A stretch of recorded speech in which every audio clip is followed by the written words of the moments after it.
Man City have gone from the David Silva era. Let's say David Silva was the main player, and the team then morphed into Kevin De Bruyne's team. I actually think we're now morphing from the Kevin De Bruyne team into the Phil Foden team. Phil Foden is the most technically gifted player to come out of England. There have been other young talented English players like Michael Owen, who is the second youngest player to win the Ballon d'Or, and Wayne Rooney, who was playing for the first team at the age of 16. But neither of those guys were as good on the ball as Foden. He plays like a La Masia graduate, not a kid from Stockport. With 22 goals and 10 assists in all competitions, has Phil Foden become the best player in the world? Foden has been playing out of his mind, scoring 14 goals and providing 7 assists just in the Premier League. Him and Rodri have kept Manchester City in games when it looks like the team was about to crumble. Even in 2023, Foden was pivotal to City winning the treble. He played in 48 matches in all competitions, getting 15 goals and 8 assists. Foden was nominated for the PFA Player of the Year award and the Ballon d'Or. But despite being touted as the Stockport Messi, Foden has often been overlooked. When people talk about the best English talents, Bellingham and Saka often get far more recognition. At one point, even Sancho was seen as a bigger talent. So why is Foden just getting appreciated now? Part of that is due to the fact that Foden's career began during one of the most dominant periods in Manchester City's history. On December 6, 2016, Pep included Foden in the matchday squad for the Champions League group stage match against Celtic, but he was an unused substitute. Obviously, at this stage, Foden was very young, but his lack of playing time is a theme that we will cover in the rest of the video. After making several appearances on the bench at the start of the 2017-2018 season, Foden made his Manchester City debut on the 21st of November 2017 in a Champions League match against Feyenoord, coming in the 75th minute for Yaya Toure.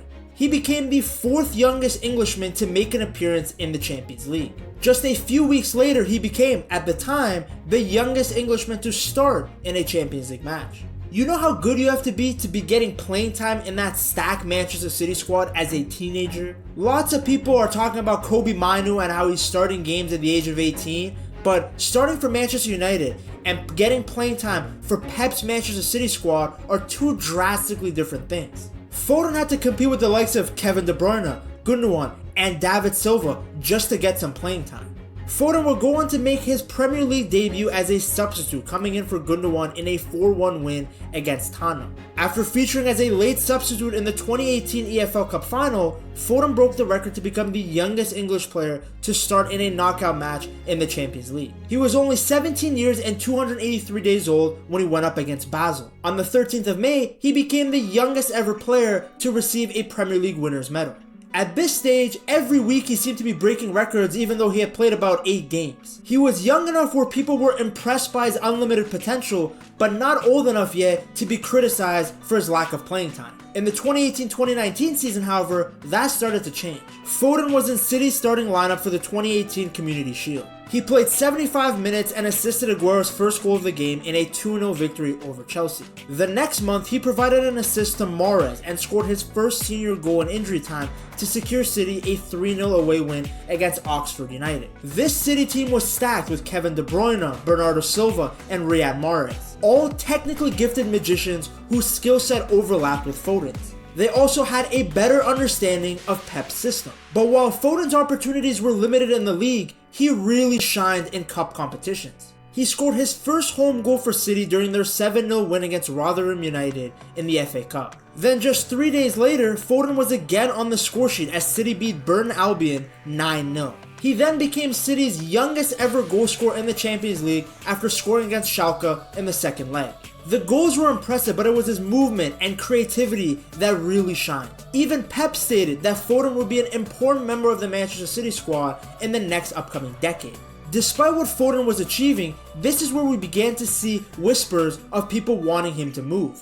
At that time, another City youth product, Jadon Sancho, had moved to Germany, making 48 appearances for Borussia Dortmund, scoring 10 goals. It sparked the conversation that Foden should consider moving to another club to get more playing opportunities. It did make sense to a certain extent. At any other club, Foden would get much more playing time. When a side has Gundogan, Kevin De Bruyne, both Silvas, it's far harder to get your opportunities. But Foden was a boyhood City fan and he remained patient. He was winning trophy after trophy, being coached by one of the greatest minds in the sport, surrounded by some of the best players in the world.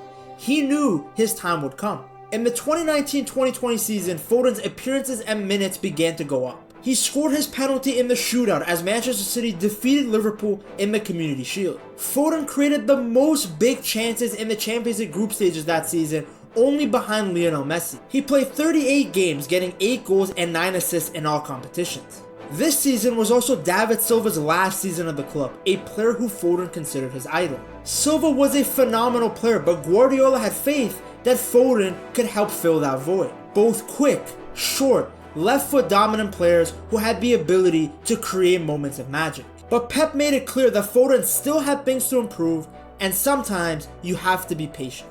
Despite what the critics might say, the slow approach to Foden's development has worked like a charm. In the 2021 season, the Englishman had made 50 appearances in all competitions. He also had 16 goals and 10 assists. One of his best performances came against Liverpool, where he scored a goal and assisted, helping City win for the first time at Anfield since 2003. He was named in the Champions League squad of the season, won the Premier League Young Player of the Season, along with the PFA Young Player of the Year. Maybe people have forgotten that Foden has these accolades. When you see the discourse around his name, it's transitioned from saying that he doesn't get any playing time, he's a bench rider, to now claiming that he doesn't perform in big games. People seem to forget his hat-trick against Manchester United in 2022, winning goal and man of the match away against Everton. Maybe it's because he plays for City, I don't know. I just think his big moments are overlooked time and time again. He won a second consecutive Young Player of the Season award in 2022, showing that it was no fluke. It's weird as well, since usually English fans love hyping up their own players. Any English player with a little bit of talent gets world-class shouts. But Foden, a player who legit plays like he just came out of La Masia, doesn't get the recognition he deserves. Fortunately, that seems to be changing. We are witnessing a passing of the torch moment. As Jamie Carragher stated, it looks like we are transitioning to a point where City is going from being KDB's team to Phil Foden's. Hat-trick against Brentford, hat-trick against Aston Villa. In a season where City arguably haven't been at their best, Foden has come up time and time again. Just look at his goal against Real Madrid.